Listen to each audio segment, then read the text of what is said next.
ये कहने आया हूं कि जिस पार्टी के ये सांसद है, उस पार्टी के गृह मंत्री और उस पार्टी के प्रधानमंत्री और उस पार्टी के इनके पूर्ववर्ती अध्यक्ष पर भी कई गंभीर आरोप है। संविधान के तहत ये लोग प्रति है और उनके पृष्ठ हैं। ये पृष्ठ हैं 32 आपराधिक मुकदमे का जो उन्होंने स्वयं स्वीकारा है, लेकिन ये कॉन्शियंस कीपर हैं बिहार और देश के, इसके बारे में कोई नहीं पूछता है।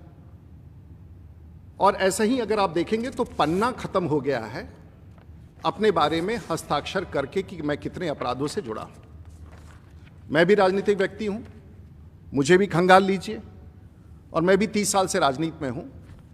और मैं सिर्फ एक पन्ना दिखाना चाहूँगा मेरे एफिडेविट में, अभी तक खाली है।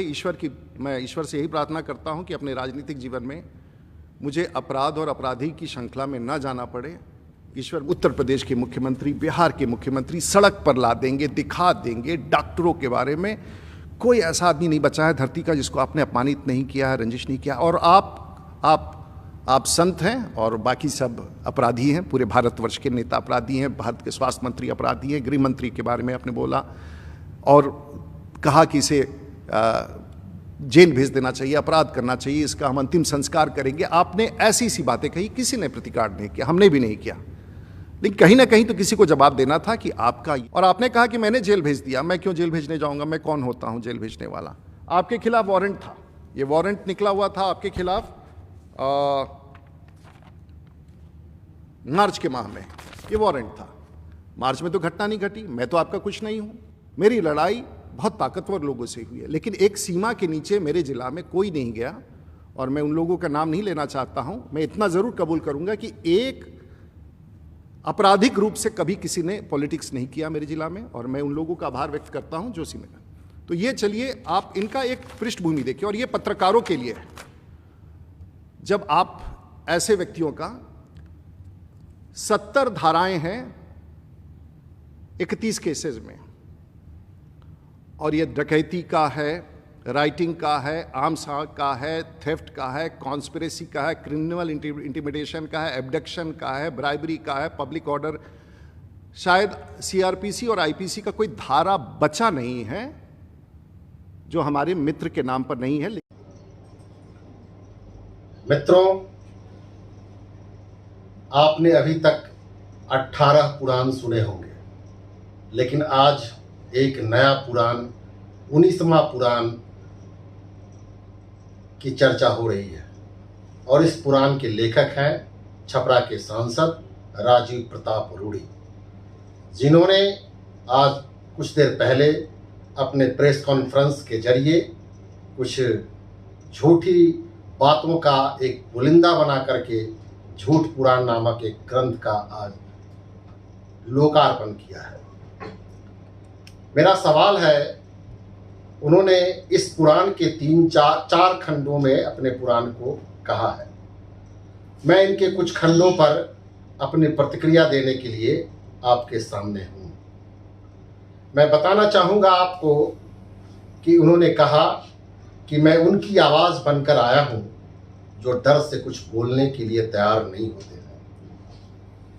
इस देश में लोकतंत्र है, लोकतंत्र का एक अपना संविधान है, और इस संविधान में सबको स्वतंत्रता है अपनी बात रखने की। अगर डर से कोई नहीं बोल पा रहा है तो देश में हुकूमत किनकी है और राज्य में हुकूमत किनकी है, उनको संज्ञान लेना चाहिए। भारत में भी उनकी हुकूमत चल रही है, उनके पार्टी की हुकूमत चल रही है, और बिहार में भी उनके सहयोग से ही हुकूमत चल रही है। तो फिर ये जो डर से नहीं बोल रहे हैं वे लोग कौन है, उनको खुलासा करना चाहिए, और ये डर की आवाज़ बने हुए हैं। मैं ये तो कहना चाहूँगा कि राजीव प्रताप रूढ़ी भारतीय जनता पार्टी के सांसद हैं, लेकिन मुझको ऐसा लगता है कि भारतीय जनता पार्टी अब इनको पार्टी से निकालने के लिए मन बना चुकी है। वजह यही है कि इनके पार्टी के कोई प्रवक्ता ने इनकी तरफ से कोई बात नहीं कही है। अब मजबूरी में इस घटना के उजागर होने के बाद, एम्बुलेंस के प्रकरण के उजागर होने के बाद, ये 8 दिनों के बाद ये स्वयं अपना प्रवक्ता बन करके आए हैं। विदित हो कि राजीव प्रताप रूढ़ी कभी भारतीय जनता पार्टी के प्रवक्ता भी हुआ करते थे। भारतीय जनता पार्टी के केंद्र में सरकार में ये पिछली सरकार में ये मंत्री भी थे, कौशल विभाग के मंत्री भी थे, लेकिन इनके अपने मंत्रित्व काल में ही बीच में ही इनको ड्रॉप किया गया। यह भी एक अहम सवाल है कि इनको क्यों ड्रॉप किया गया, यह भी बिहार की जनता और देश की जनता जानना चाहती है, और कुछ लोग तो जानते भी हैं। यह सवाल मैं उनके ऊपर ही छोड़ता हूँ। मैं ये कहना चाहता हूँ कि इन्होंने कई सारे गंभीर आरोप लगाए हैं जो कि बेबुनियाद और अतार्किक, असंवैधानिक है, जो हमारे पार्टी के राष्ट्रीय अध्यक्ष और पूर्व सांसद श्री राजेश रंजन उर्फ पप्पू यादव जी पर लगाए हैं। उन्होंने कहा है कि इतने संगीन अपराध से युक्त कोई व्यक्ति दुनिया में, ऐसा कोई उदाहरण नहीं होगा जो किसी भी संसद में बैठता होगा। मैं इनसे पूछना चाहता हूं कि भारतीय संविधान में दिए गए प्रदत्त अधिकारों के तहत और चुनाव आयोग के नियमावली के तहत ही कोई व्यक्ति अपना नॉमिनेशन देता है। अगर इनके ऊपर में कोई गंभीर आरोप रहता तो इनको चुनाव लड़ने की भी इजाजत नहीं होती। तो इसका अर्थ है कि इन्होंने कानूनी तौर पर भारतीय कानून और भारतीय संविधान को भी ठेंगा दिखलाया है।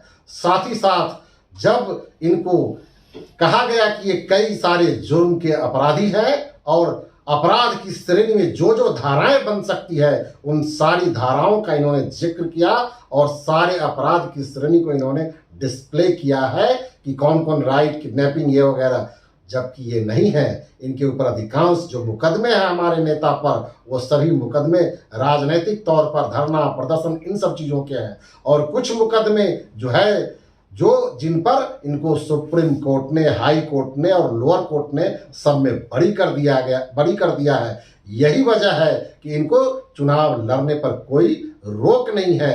ये पूरी तरह से हमारे नेता भारतीय संविधान और चुनाव आयोग के तमाम नियमावली का अनुपालन करते हुए चुनाव लड़ते हैं, और ये अपने संसदीय जीवन में भी इन चीज़ों का पूरी ख्याल रखा है। उन्होंने जो आरोप लगाए हैं इससे हमारे लोकप्रिय सांसद की छवि को धूमिल करने का प्रयास किया है। हो सकता है कि कोई व्यक्ति बिहार में या कोई भी स्वाभिमानी व्यक्ति हमारे नेता के ऊपर में छवि धूमिल करने का जो आरोप उन्होंने लगाया है, इस पर उन पर कोई मानहानि का मुकदमा भी दायर करेगा। लेकिन मैं आज इन बातों का उल्लेख करने नहीं आया हूँ। मैं ये कहने आया हूँ कि जिस पार्टी के ये सांसद है, उस पार्टी के गृह मंत्री और उस पार्टी के प्रधानमंत्री और उस पार्टी के इनके पूर्ववर्ती अध्यक्ष पर भी कई गंभीर आरोप है। संविधान के तहत ये लोग